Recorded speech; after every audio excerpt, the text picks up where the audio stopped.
If it wasn't obvious for everyone already, I bloody love the Championship. Why? Because of the passion, the unpredictability. It's something you don't see in your average league. But another reason why is because it's bloody nuts. In what other league do you get players biting each other, managers supposedly defending themselves on Twitter with a burner account, a fan being on the pitch and scoring a 30-yard screamer, but in amongst all that, some footballing miracles? There's just been so many that it's impossible to keep it contained in one video, so this is a two-parter. I'm Ryan Dilks from the second tier, and these are the top 20 WTF moments in the Championship from 2024. In part 1, we go from 20 to 11. We'll reveal the top 10 in tomorrow's video. Let's begin. Number 20, the most awkward new signing announcement in football history. Ike Ugbo had come off the back of a fantastic season on loan at Sheffield Wednesday, scoring 7 goals in 18 games and playing a big part in helping them avoid relegation. So fast forward to the summer, and with Wednesday in desperate need of a striker, it only made sense for them to go out and get Ugbo on a permanent basis. The reports were that he had signed. It was just a matter of time before it was announced. And nowadays most clubs come up with a fancy video to unveil the new signing. Sheffield Wednesday clearly didn't have enough money left in the budget though, and this is what they did instead. Great, and you never know what happens now. Oh, sorry.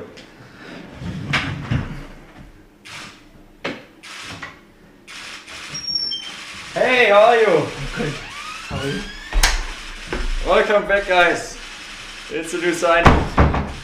Good to have you here. Thank you. Now, in fairness to Wednesday manager Danny Rule, he tries his best with this. He's clearly not been given a script or anything, he's just been told Ugbo is going to knock on the door midway through the press conference. Ugbo, though, gives him nothing. He murmurs, he says very little, and spends most of it just smiling. It makes the whole thing so awkward. Ugbo was clearly scarred by the whole thing though, because since rejoining Sheffield Wednesday, he's played 22 games this season and failed to score a single goal. I think this is the main reason why. Number 19, the worst corner of all time. Short corners, the easiest way to wind up any football fan over the age of 50. Just get it in the box! Now, if you know any football fan like that, this would have pushed them over the edge. In March, Swansea City were away at Bristol City, and in the first half, they have a corner. Their Brazilian winger Ronald goes to take a short one to Kyle Norton, but what he actually does is kick it straight out for a throw-in. Now, it's not unusual for a corner to go out for a goal kick or a throw-in even on the other side of the pitch after going over everyone's head. But this might genuinely be the first time ever in the history of football that a corner has gone out for a throw-in on the same side of the pitch as where the corner's been taken. Like, think about it. This is the only way you can possibly do it. Possibly the best bit about it though is Ronald and Norton just looking at each other afterwards. Why Ronald is annoyed at him, I don't know, because he's got no one to blame here but himself. But at least he has the honour of taking the worst corner kick in the history of football. 18. Plymouth's mascot sliding down a rail.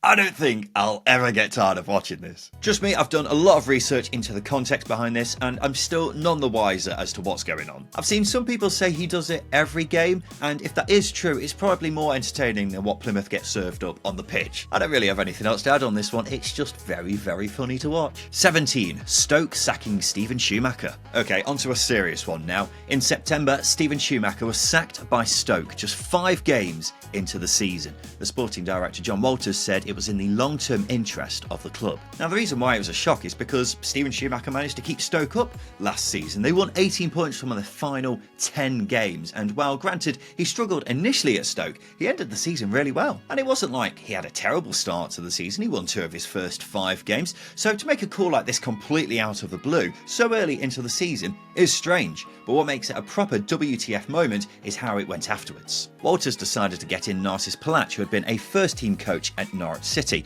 Long story short, he won just 3 games in 19 and will be sacked after only 3 months in charge. The whole saga has seen Stoke completely ruin their chances of having a season of progression, and it means they're once again without a manager, and it's also made John Walters, a club legend by the way, become public enemy #1 in Staffordshire. It's a complete and utter mess. Yes. Believe it or not though, not the most surprising sacking of the year. 16. Coventry sacking Mark Robins. After 7.5 years in the job and taking them from League 2 to the Championship, Coventry City sacked Mark Robins. A club legend, a man who guided them back up the footballing pyramid despite several obstacles such as having to play home games several miles away in completely different cities. Even though Coventry did have a terrible start to the season, it was still a massive shock when it was announced, and it led to a big backlash from Coventry fans directed towards the owner, Doug King. He would go on to explain that Robins had fallen out with his long-time assistant Adi Vivesh earlier in the year. Vivesh left in the summer and his departure was seen as a key reason as to why Coventry had such a poor start.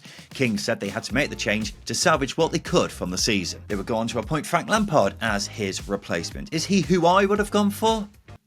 Even though Coventry were in such terrible form and there was a lot of talk of it happening just before it happened, the Robins sacking is still one of the most shocking I've experienced at this level. This video is brought to you by our good friends at SBK. If you haven't heard of them yet, then where have you been? SBK's comprehensive range of markets and exclusive offers makes it the best place to bet on the Championship this season. Whether you're creating an accumulator or customising your bet builder, SBK has got you covered. Don't believe us? Sign up today and find out. 15. QPR's late winner at Sheffield Wednesday. Oh, beautiful. Ladies and gentlemen, this is my Puskas winner of 2024. So picture the scene. It's 0-0 in the 92nd minute at Hillsborough between Sheffield Wednesday and QPR. Then out of nowhere, Barry Bannon scores a beauty to put Wednesday ahead in the dying moments. It looks like it's the winner, but then QPR get a last minute corner. The goalkeeper's up, the ball gets played in and it's headed towards goal but has to be cleared off the line twice, and then what follows is the goalmouth scramble to end all goalmouth scrambles. For at least 8 solid seconds you have at least 12 players, including the goalkeeper, piling in trying to kick the ball. It's pinball, there's bodies everywhere, it's complete and utter carnage. And then out of nowhere the ball pops out and ends up in the back of the net. The QPR players are going mental, the Wednesday players are gutted. This is what football is all about. I reckon I've watched it about 100 times since it happened and I don't think I'll ever get tired of it. 14. Colby Bishop's return. This is a beautiful WTF moment and one that's very different to most on this list. Portsmouth striker Colby Bishop underwent open heart surgery in August. It's after a routine scan in pre-season highlighted a potential risk. It meant he was unavailable until November when he made his return to football.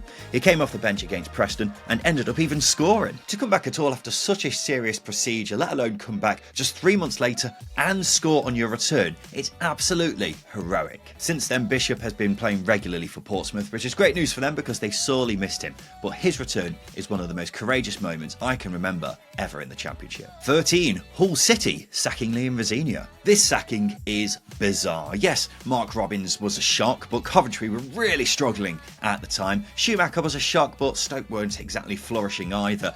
This didn't make any sense at the time, and it makes even less sense now. When Liam Rosenior took over at Hull in November 2022, they were 21st in the Championship. They were fighting relegation and really struggling. 19 months later, and he had transformed them into a playoff chasing side. They would finish 7th last season, 3 points off the top 6. 3 days after the season ended though, Rosenior was sacked. Hull owner Achon Ilachali revealed the reason why was because he wasn't playing attacking enough football. Considering how far Rosenior had taken the club in the time he had been there, it was an unbelievably stupid decision for the owner to sack him because he didn't like the football. And yes, Rosenior did end up getting a fair bit of backing midway through last season, but you go back to the start of the season, there weren't many people predicting Hull to have anywhere near as good a season as the one that they had. The sacking was made to look even worse when Rosenior was replaced by German manager Tim Walter. He came in promising attacking high-risk football. What we got was 3 wins from 17 games before he was sacked. Ironically, Hull had actually scored 8 goals more in the first 17 games of the previous season under Liam Rosenior, because he wasn't attacking enough apparently. Every so often in the Championship we get a sacking which makes next to no sense. This was definitely one of them. 12. The cold shoulder. I'm kind of including the events which led up to this point, but many of them did happen in 2023, otherwise this whole saga would be a lot higher. It's the Mick Beale era at Sunderland, one of the worst appointments at Championship level in recent memory. So a quick reminder, he was appointed in December 2023. It was met with widespread disappointment from Sunderland fans after they sacked the popular Tony Mowbray. The expectations for a successor had been set high though, after they were linked with the likes of Will Still.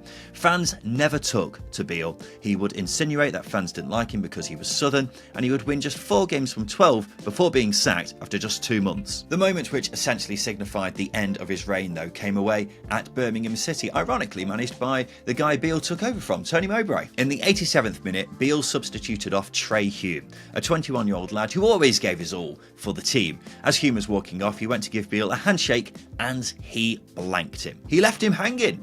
Beale would claim he didn't see him. That's up for you to decide. This incident summed up the whole Mick Beale debacle. It was a confusing mess, but don't worry, this isn't the last time Mick Beale is going to feature in this list. And 11, the Draw Kings of the Championship. Draw, draw, draw, draw, draw, draw, win. Draw, draw, draw, draw. This, ladies and gentlemen, is the insane run of form by West Bromwich Albion between the 5th of October and the 8th of December. 10 draws in 11 games. West Brom fans must have been losing their minds. For over 2 months, all they saw their team do was draw, apart from their 1 win against Hull City. It's the most unimpressive 11-game unbeaten streak in the history of football. It's unsurprisingly the most draws in an 11-game spell in Championship history, a record which may very well never be broken. But there we have it. This has been part 1 of the biggest WTF moments in the Championship for 2024. Part 2 will be out tomorrow. In the meantime, let me know the maddest moment that has happened to your club in 2024 in the comments section